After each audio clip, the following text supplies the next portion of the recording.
Hello, guys, and welcome to our first edition of the Chronicles, the podcast, especially this time around. And I am the host, Jabo Quentin, and that's the host. AKA him, Kevin. Yes. Hello, everyone. My name is Quentin, the second. Yes. I'm Quentin number one, the love guru, not the second. And in the house, we have a really interesting, gorgeous, who goes by the name of Malaika.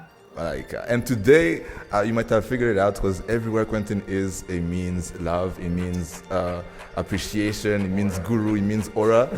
And by today, we're definitely going to go through one of the greatest topics people wonder around this world, which is love. And I take us through this world of talking about what is love, especially why do we even love, especially, and why is it even a thing in this modern age? And if you take a quick sneak peek around the table, we are all in our 30s. So yeah, I think we got a bit of experience. I hope it inspires some of y'all to, fall in love. Maybe people like us, we have a hard time doing that. So let's hear from the pros. So let's get started.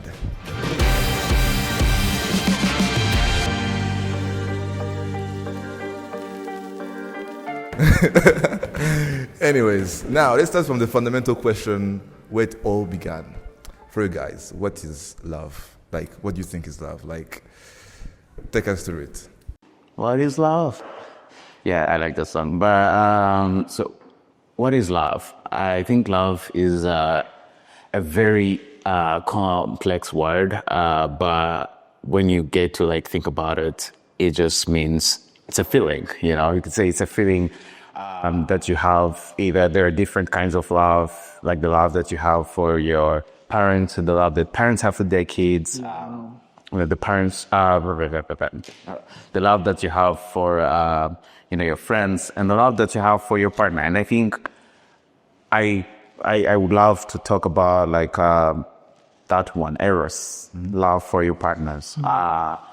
And if I try to explain it, maybe with some experience, I would say that love it's a feeling, but one that really requires someone to be patient, and kind to the other side, or to the other one, or the other half, or the partner. Yeah. And I think the feeling goes with a lot of gestures, or a lot of some call it the love language. I think it's hard to explain it because I would have to bring the word love to explain what love is. Yeah. But you have to, understand. Some people like to express it in terms of gifts, or spending quality time, or just having, that closeness or proximity. But maybe I think I would use my own experience just so maybe some very fruitful, and maybe you also say very something. Very fruitful experience. I think you have some others to say, but I think for me, love, I can classify it in three stages, or three. Yeah. So there's I'm okay. I like plumbing, but sorry, I don't want it to feel like I'm have a plan for someone, for this person is there, and but it's better. It would make sense if I make it in stages, and would like to start with lust. Yes, believe it or not, you can't deny that fact that there is lust in love, if you have a partner, because the whole point is for you to find the mate who will help you to find intimate offspring. You have to reproduce. Okay, yeah. So lust is. Can someone help me to explain what lust is? So I don't know. I feel I'm very confused by the last we're talking about. Maybe you can come up with your own now. You understand. But maybe it's because you all are always indirectly jump to that. I think there's difference between lust and attraction. Yeah. So lust is when the only basis of the love you have for the person is their body or the pleasure that they're going to bring to you. While attraction is like you see someone and you like the features they have, right? But then lust is okay, if being in thoughts or in actions, there is somehow you want your desires to be met. Yeah. But then there is attraction where, Yes. let's say, I see a cute boy and I like the way he smiles, but that is not lust. That is just attraction. Yes. Okay. And I think in terms of like the last that I'm saying, you said I told you that you'll be 3 stages. Actually, attraction is the second stage, you know. But with lust, okay, if we put it in the sense of like, I know the sense of like, I'm just looking for someone so that we can just, you know, have a one night stand or, you know, just have, you know, hit and run. That is so wrong. Because you're not aiming to the reproduction that you're looking for, like the end, the real goal of love, you know? But the last one I'm talking about is like, okay, it has some natural taste in it, you know? Like, you know, when you see there is something in genetics, in our genes, you have certain kind of traits that you like, you know? Like some people like tall people, other people are like, we're okay with, you know? Not very tall. But then that brings the question that gene, if it's in the genes, you inherit some of them from the parents, which means there's high chances that you might like the same person that your father or your mother would like, right? I mean, Or it's most likely. Jesus Christ. Not to say that, but my parents are really beautiful, but Because, okay, you get to see that some people actually like people who tend to look alike, like their mother's boys, you know, tend to look for people who kind of look like, yeah. Yeah, for real. do you relate? You know? It's just genes, but since there are genes coming from the father and the mother, like it somehow mixes up, and you know, sometimes you can find that you like someone who is different. But you know, back on the natural part of it, of that last, is there is also like things that we don't even like think of. You can't even control them, you know? Like there's this research that shows how like girls can smell like the sweat of the guy that they like, you know? Like you can tell. If you like, Pause.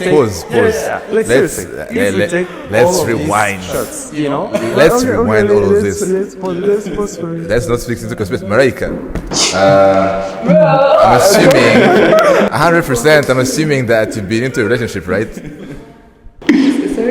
I'm assuming that you've been into a relationship by now, right? You've liked the person at some points. Yeah. So, They like this. were you able to tell how they smell? Like, we did Like, the friendship, your like- boyfriend said. Do you smell like what is one thing, like one like random thing like that you girls do, and maybe we don't know about it or we do, like smelling the sweats?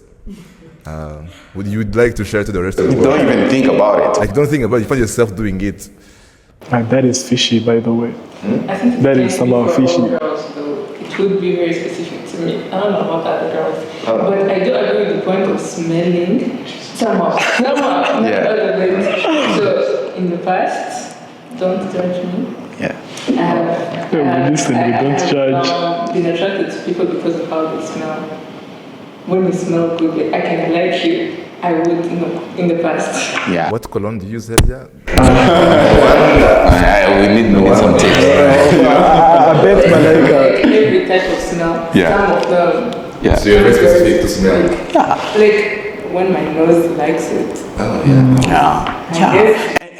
And I think yes, okay, that goes with, I mean, with the senses kinda, but I think like naturally there are things we can smell unconsciously, and there are like pheromones in our sweat, and they tell like how distant the genes are between you and me. Because if you have like genes that are somehow like close, will produce a kid who is not like fertile or with issues. You know that thing? Like Yeah, I know, man. So like people, let's say if you like try to like mate with your cousin or someone, a relative, you know, you're not produce like a kid with, okay, high chances are you will produce a kid with some abnormalities, So the genes kind of tell like the difference. The pheromones has something to do with that. Even actually, when people are going to marry, like when a couple is going to have an official marriage and they're going to live together, they think they go for testing, they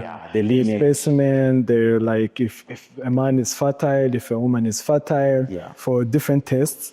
They also do a genetic test. So if you have like similar genetics, you are prone to producing an offspring that is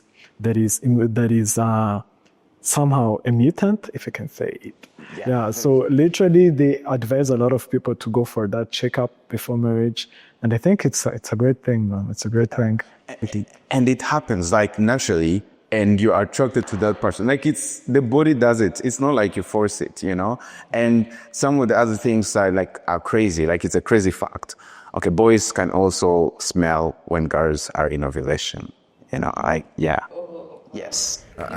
No wonder this guy is not always there in the like there's some specific days of the month that he disappears and they don't see him. Like seriously, okay, it's crazy, but I saw the research. I was like, no way, I have to go back and check it. Smell a girl and you were like, she's in ovulation. I can't tell. I can't even ask because that would be weird. Imagine asking someone like, are you in? I think that would be crazy. That would be weird, But the body does it either way. Like the body does it somehow unconsciously. But it goes even with the senses, as you said, like the 5 senses. Something that is for sure is like when people have different kind of smells that they like. Some people like mint smell, like coffee, strawberry, that is what they even add in those chewing gums. So like, even some of the girls' lip glosses, they have such flavors. They have different flavors. Yeah, and they smell in different. Bro. It goes with the sense as well. Like with the yes, I think we're just like rushing, but like even some things like what we can see with our eyes. I was still talking about like the senses. There's the physical body of a person, right? Like the physical aspects. Some of them they're determined by the society, but some of them you can just see them and as a person, you're like, this person is beautiful, this person looks good, And the society, like, if you're a guy, you're supposed to have, like, chest, you're supposed to have muscles, and girls, you're supposed to have, so you mean by genetics, He just went. okay. Just, Excuse my hands, but that's the truth. That's what society says. it's a thing in genetics but I don't really understand it because some of the boys or some of the gents, they are attracted by the first card. They are like, hey, yo, the first card is everything. But other people are like, bro, if you're not thick, then I ain't going to talk to you. Like, you try, I don't care on the first card, you just have to be thick, So I'm like, is it something of genetics, like being like, hey, for me? Yeah, there is the genetics, but there is also a part of like the environment where you grew up in, like the things you're exposed to. If like, in your community or at your school, you find that some people, actually in Asia or in French, you find like some of those things don't apply there, they've never seen such a. That's why they have heart attacks when they get to like. By the way, I'm getting cancelled, just so you know. Wind up. Explaining love. Yeah. So you see, I think I'm going far when, but I was trying to like explain the last part. Like the last part is, it's a stage that we can't ignore. Like I don't know. Okay, love at first sight. It's a crazy concept, but you can tell when you see someone at first that they have potential, And when you spend time together, that is when the next stage happens. Attraction. Whoa. Okay, now. Yes. That will bring the question. Yeah. And I would like Malaika, to help me understand this, maybe if you can, you say a person, you can either have the attractions you're talking about, or you can crush for the person, right? What is the difference between like you having a crush on a person, or like that person being a potential, or a crush can be a potential? Like, what do you think about that? So, both the physical aspect and the emotional aspect, all of it. Yeah, I take having the potential and having a crush. So, having a crush is you like how they look, or maybe it's something about the way they talk, the way they move. You just like it, but you don't really know the person. So, at that point, they really have zero potential. You just like, as you say, the face card maybe and the physical. But then potential is when you start to see how someone is acting. Maybe they're gentle, they are intelligent. When they speak, they have content, and you're like, oh, they look good, but they're also potential. So it can work. So I think that's the difference between the two. Crush is more about infatuation. It's very like it's something like this. You don't even understand yourself why I like this person. Yeah. And most of the times when you go back and think about it, and you're like, why did I even crush on this person? Because at that time you maybe had some desires, the crazy things you wanted to like. Yes. There we go. You're in the first stage. Crush is the last. Yes. Actually, if I could take back the term I used last, I would say crush. Yes. Yes. Yeah. So your main crushing is this. Yeah. Now I think we're onto something. You might proceed with your explanations now. Thank you very much for that question. It's good. But the attraction part is like this, the like what you said, as in spending time with this person, you get to realize like how they behave, and there is a feeling that also goes with that, because if they pass the first stage, you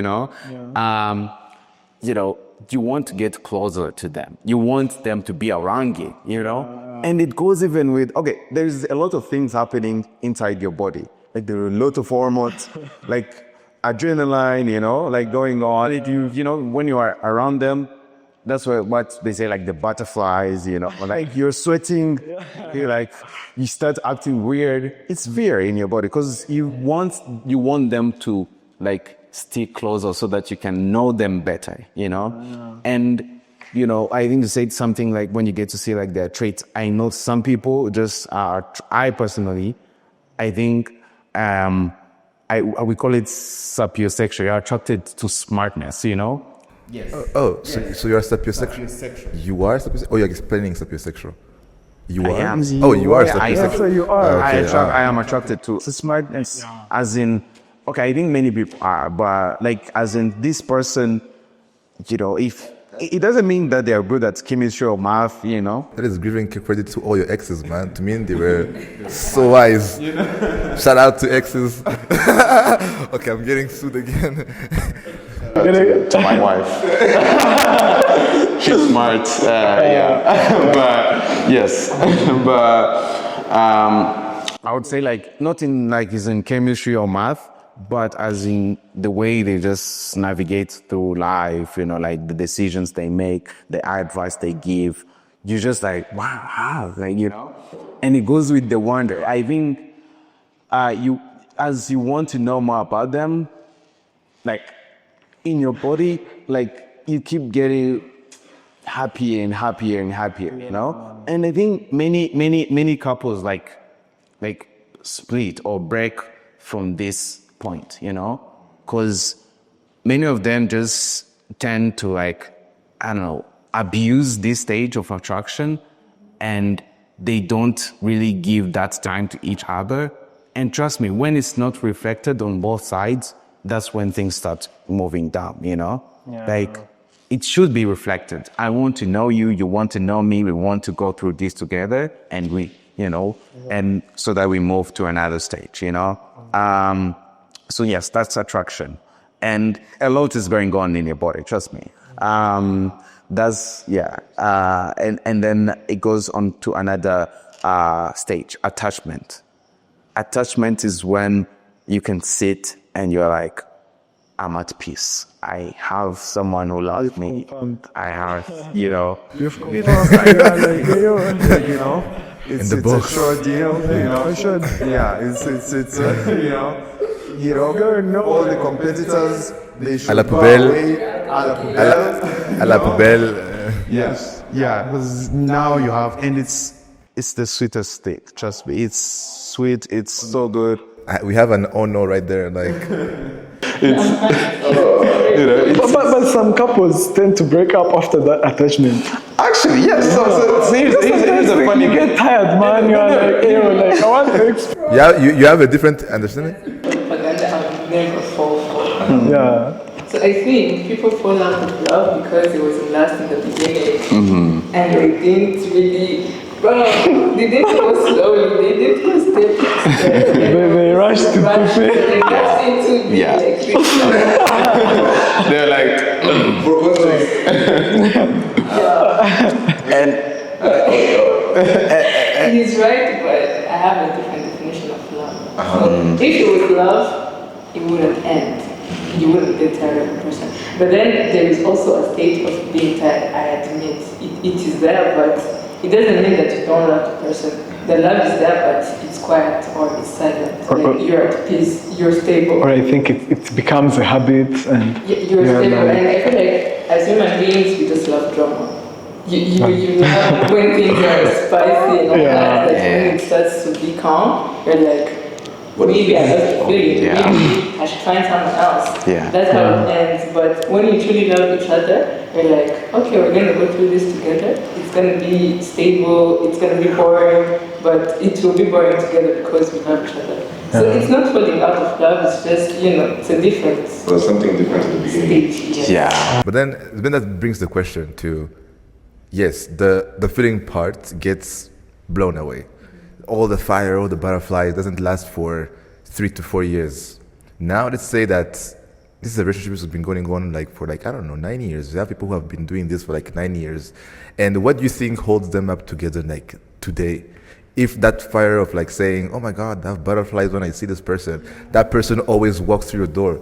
And what's holds them up together? Because I feel like if feelings are done, then say add up a bit.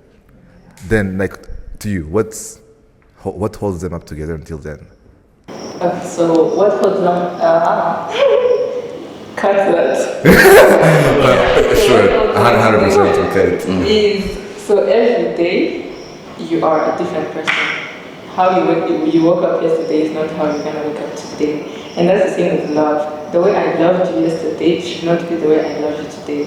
So basically, I should find new ways to love you each and every day.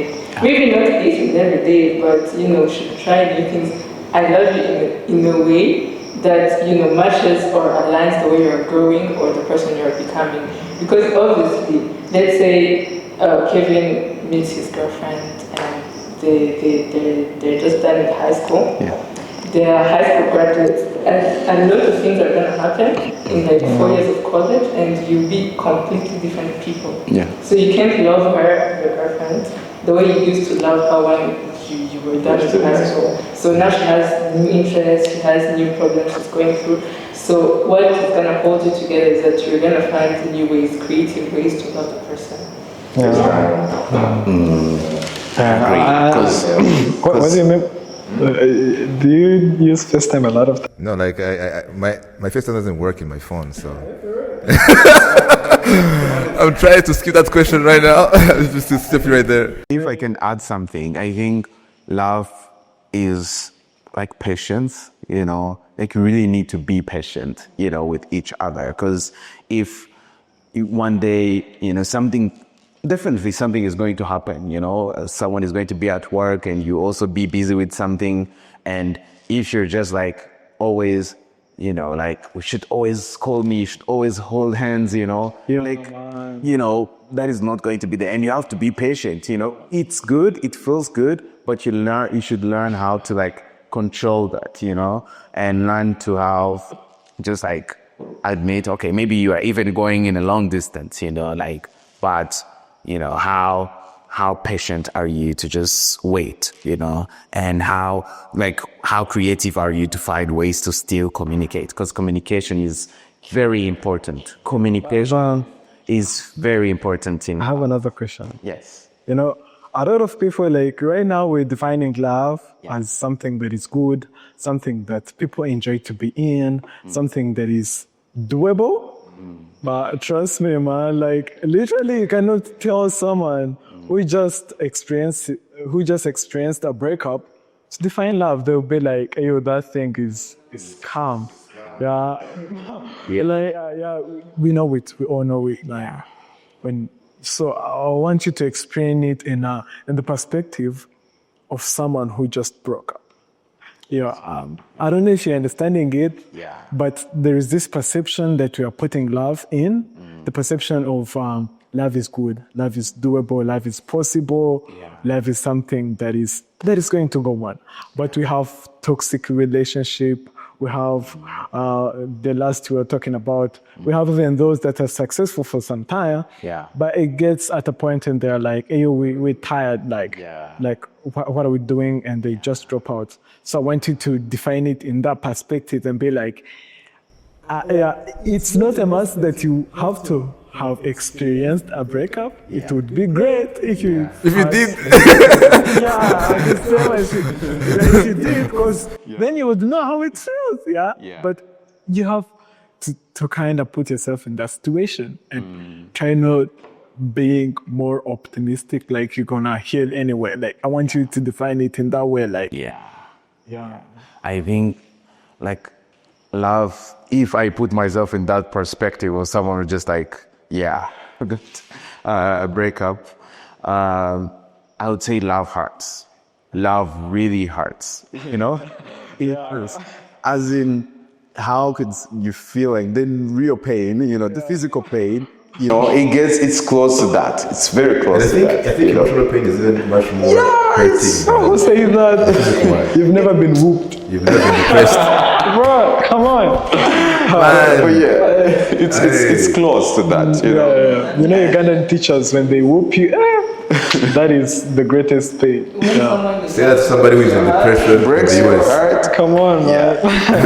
Love really hurts. I say like all those things that you feel when someone is like going through love, like it takes you to the peak of happiness, close to the peak of happiness. You're very happy. But you never arrive. Yeah. Do you think you ever arrive to that peak of happiness?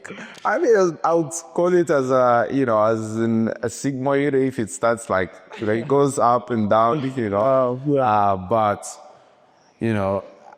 at the end, when it goes down, it goes really, really down. as in the sadness.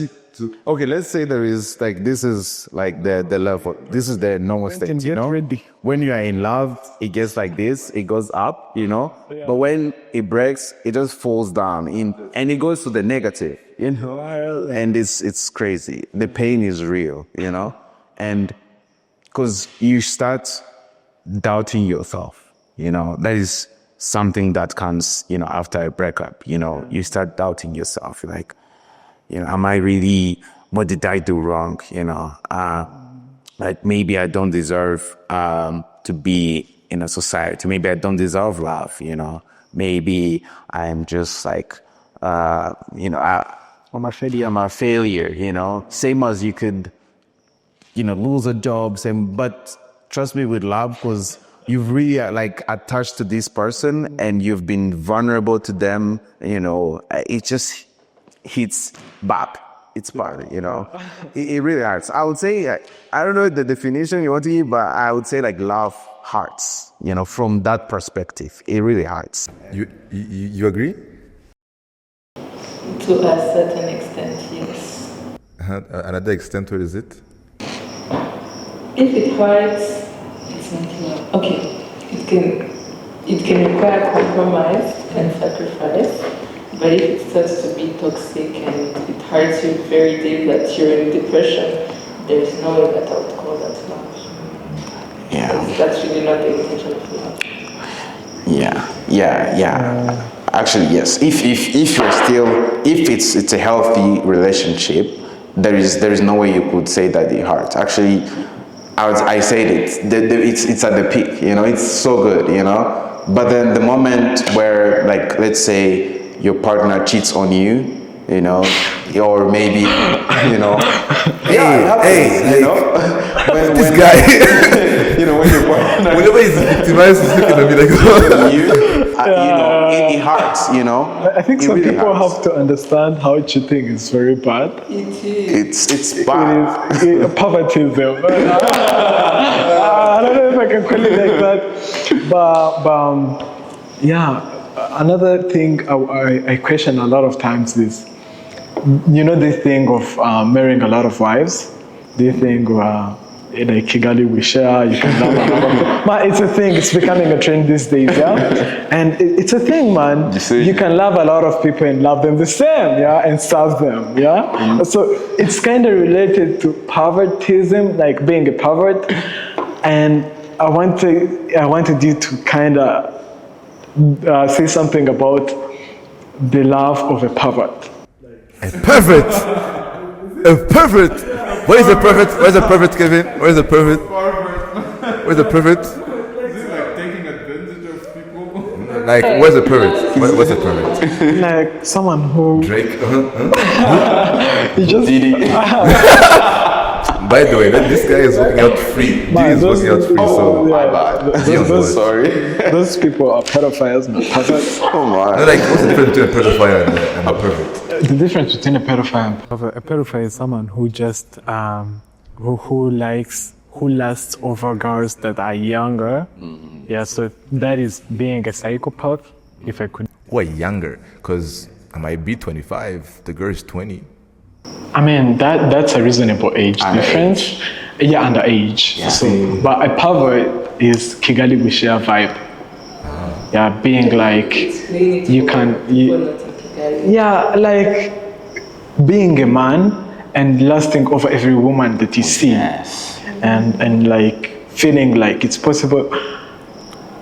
People like, for example, I mean, I'm not going to criticize a religion. Like Muslims, the way it's a normal thing to marry a lot of wives. So that is Be pervert. yeah, that is being a pervert, man.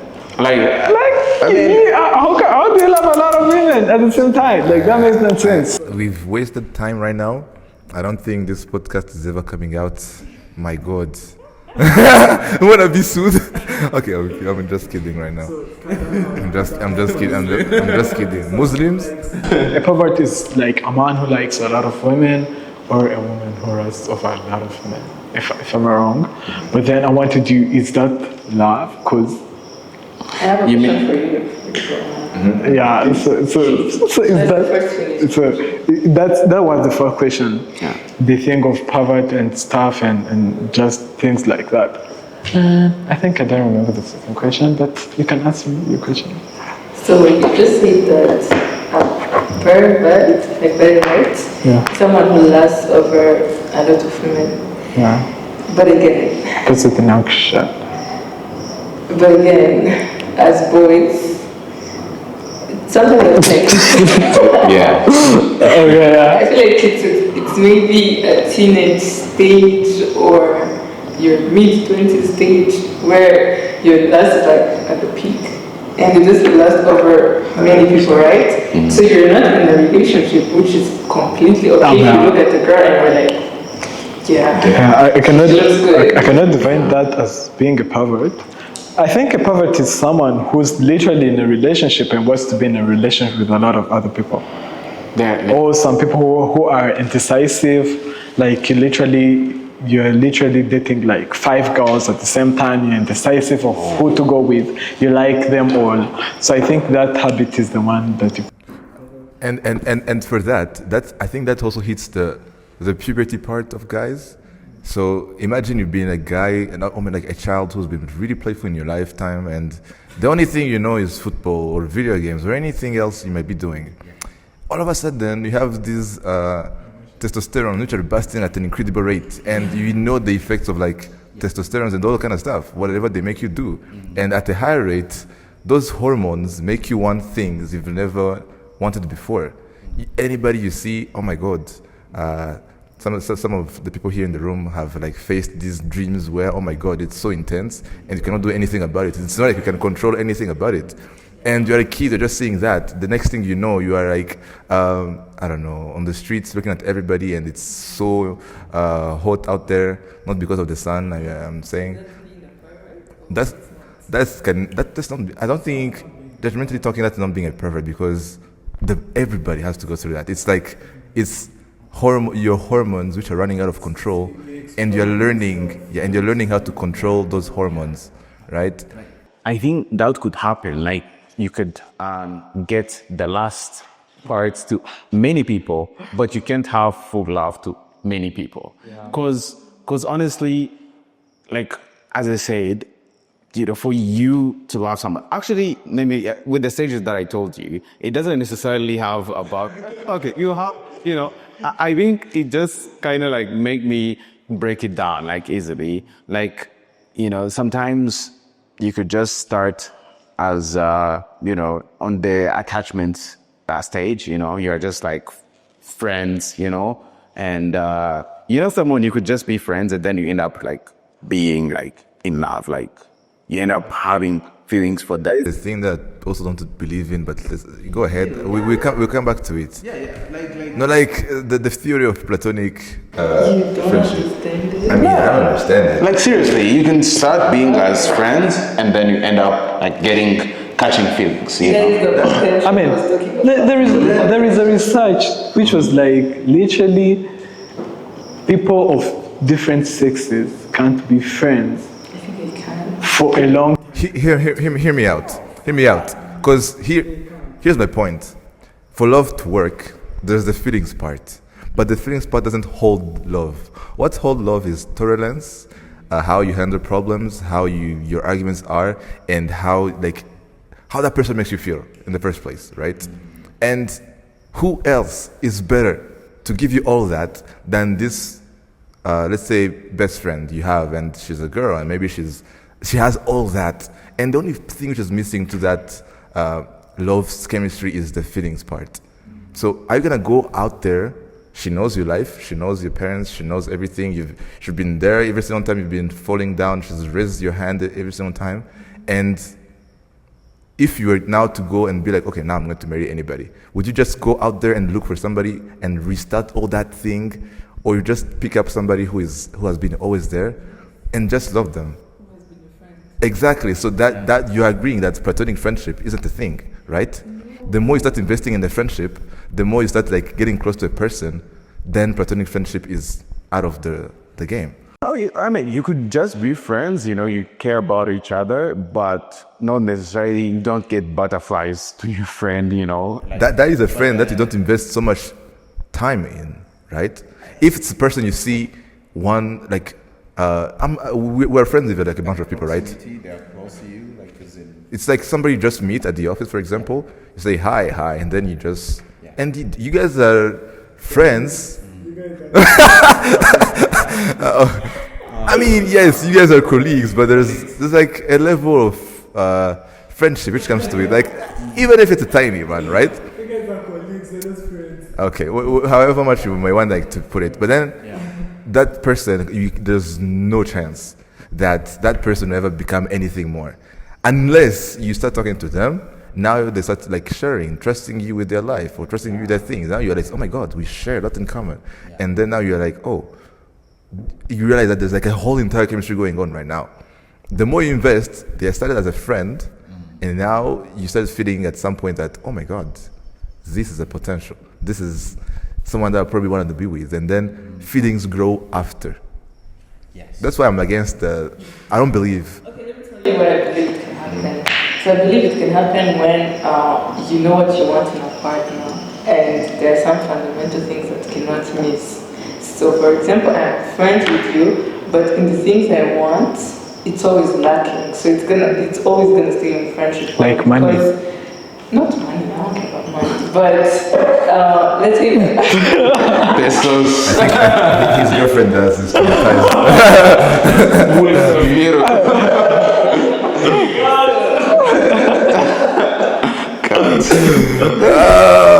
Cap. Okay. So I've had platonic friendships, and I would say that the only reason they didn't move to the next level is because I was like, I don't have the connection I want with this person, so we're gonna be friends. And maybe they also don't. Maybe they liked me, and I don't know. But there's something that is missing, that is very fundamental, that will keep it on the friendship stage. But we're still going to be friends. But then all of the boxes I've checked, I think, it makes sense that it moves to the next level. And one of the things I've realized is that girls' chemistry, when it comes to that, is so different from a guy's chemistry. And here's why. A girl, you can say a guy and be like, I know for a fact that this person will ever move on to the next stage or not. Yes or no? Yes. For guys, I think it gets to be a little bit different. to the point where you're like, I don't care. This person makes me feel good. Then, like, a lot of guys actually end up regretting. You're like in a friendship with a person for a long time. You've been vulnerable. For us, we don't care. As long as you make the person feel like at home, feel safe, feel loved. Come on, you're going to win over that person. Yeah. But for girls, it's girls know. Girls know that if I want a tall boy, yo, man. I'm not gonna see Kevin and be like, no. Red flag. Wrong reference. I'm not gonna see Quentin and be like. We should talk about red flag. I think we should talk about girls are like, yo, if I want a tall boy, and you are that short king who is a friend to a girl, man. You know, like sometimes it's going to work out here. But literally, the girl is like, yo, I love you, but then there is the hate. So, man, girls, I think it is imitator, bro. Did you ever realize that the girls who are like, I want a tall guy, end up with a short guy? Did you ever notice that? But at the end, you miss a guy and you're like, okay, let me take him. Let me take whatever. Let me just take whatever. Oh my God. Let me just settle for this. Had you be that guy who have been like taken just because there's no other option? Have to face that, and there is this, how do they, PGS, pretty girl syndrome. So they're literally, a lot of girls, like they sense that syndrome, man. They think they are pretty, they're like everyone who likes them should come and talk to them first, stuff like that. They end up missing out on anyone, like literally no one wants to talk to them because of that PGS, no one wants to talk to them, they act rude. Because of that PGS, people are afraid, they're like, hey, they have high standards, they have sex for themselves, and they end up missing up on like these cool dudes that are out here, so they end up taking. And I think that's being like on that note, like the same way you say like some girls have like PGS. I think I have a question for you. And do you think what do you think about like girls liking boys who are nonchalant, you know? Like the ones who are, you know, always with the hoodie, you know, like with the aura, you know, like don't talk, we don't talk, you know? You just say, you know, what do you think about like the nonchalant guys, you know? The cool. At the opposite, like the cool guys, you know? I'm a chill guy. Cool guy. So talking from experience, I used to like nonchalant guys. So the reason being that they look like they know what they're doing. They're not rookies. There's something that girls don't like, it's a secret. They don't like a guy who doesn't know how to do things, or who doesn't have aura. Take notes. That guy who looks like, you know, he will have things figured out. He wants to be a beginner in the game, if you see what I mean. Yeah. I don't know, it's weird. Yeah. You are subconsciously attracted to a bad guy because you're like, the good guy is just gonna obsess over me and do everything I ask him to do. But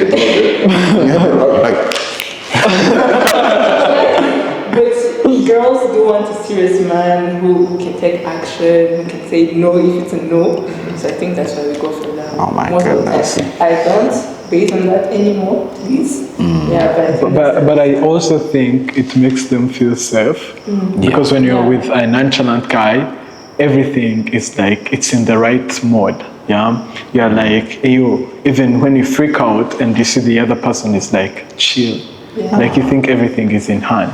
And I think that's what a lot of people like, having like that one person who's like You're chill. You know, Chill, like cool. I got this. Yeah, I got this. And also, I think there's this thing of like the savior's complex, you know, where you feel like, oh, this person is hurt.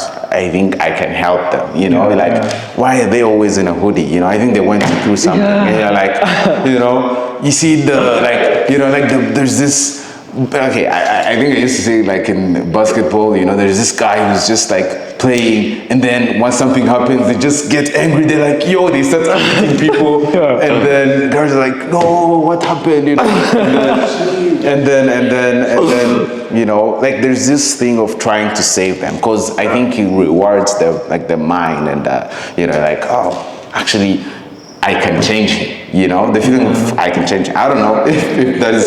I wanted to add something. So, I once read a book called Are You the One? Are you the one for me? Are you the one? Are you the one? So it was talking about how we, as people, like to be on rescue missions. Yeah. And you want to feel significant in someone's life. And I feel like, as girls, because you're men and you're supposed to know how to do everything, you're the strong people, so we want to also... Kevin, so when you talked about strength, he probably didn't, incorporate himself in the strength part, so...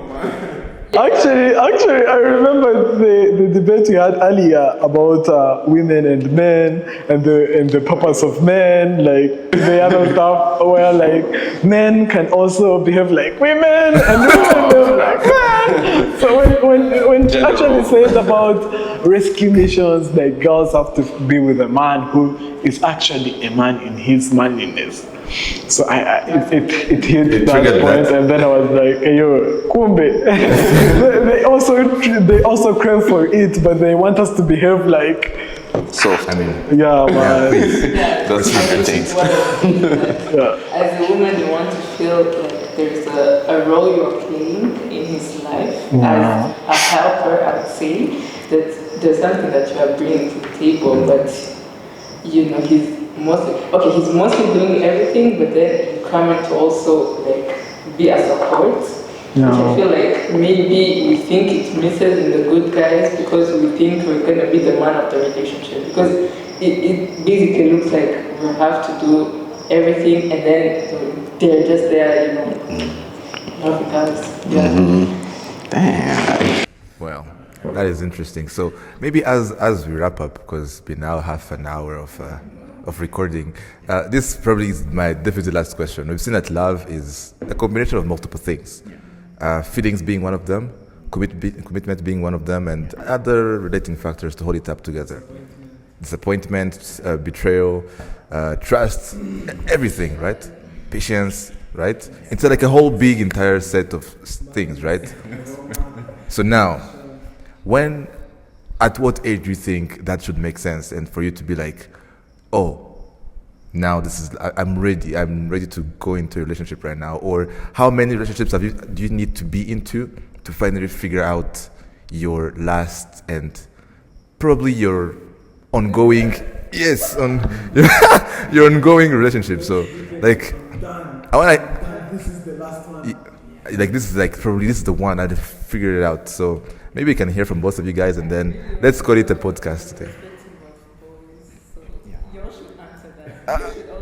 Me? Oh my God! Yes, I will. But let's hear from the. I was going to say the elephant in the room, but I wouldn't say like you have to go through this number of relationships for you to like learn, you know, like this is like the person we have to like, you know, lock. But I would say, you know, I'm going to bring it to, you know, back to me, you know. I think being in after high school, in that range of age, you know, you start getting exposed to a lot of things, you know, and there is pressure for you to just like, you know, try things out, you know. You want to try having the freedom, you want to try, you know. But I would say, you know, during that time, I think it's worth giving it a shot, you know. It's worth going into a relationship. but you should go there aware of that, it can either go right or wrong, it can work or it can't.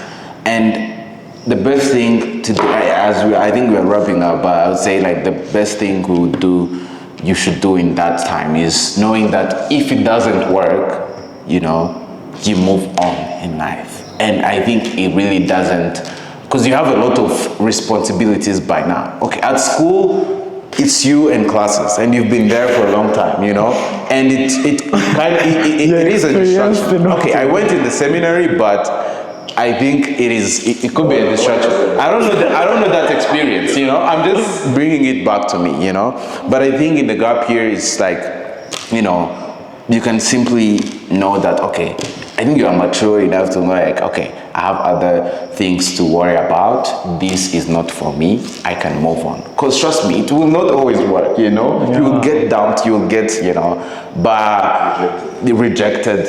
And, to a certain point, you'll find someone who is really, like, you feel like they match everything that, it's getting interesting because I'm like, it's hitting nerve, but you get to find a person who really like matches everything that you've always seeked for, and I think if I bring it back to me, I think like during that year, like the gap year, I think even when it works, like that's when all the key factors, the thing that I call the key factors for love to work, like communication, like honesty, that is how it can apply, quality time, like if money, like no, I'm being honest, man. I'm being honest. I mean, there's a level of a point where money is needed, but I don't think. Assuming, man, you're not going to take a girl to a date and laugh for the waiters and give you more money. Honestly, I came to realize that actually some girls don't like fancy things. They just as long as you need. Some girls just like to be in the rural areas and just stay there. Like they don't care about you going on a date. They don't care about you driving them around. There is also others like. Trust me, that is an investment for real. It's serious, But like. For the respect and show that you it shouldn't be something you say, if I don't have money, no one will date me. I feel like it's a complex you have. Girls can actually date you if you don't have money. You can go together financially. Trust me. Honestly, because I was saying like the point of like communication, like if you are still, if you're not together or if you don't have to like, really get like talk about things like what do you think, tell me what I'm doing wrong, and then let's talk about this, if you don't have that time, trust me, it's not going to like get, far. If you don't have that like honesty, because I think there are situations where you could just simply, it's easier to lie, but when you're with someone, like when you're together it doesn't have to be like you're this close, but when there is that proximity, it's hard to lie, and honesty is a key, for love to work.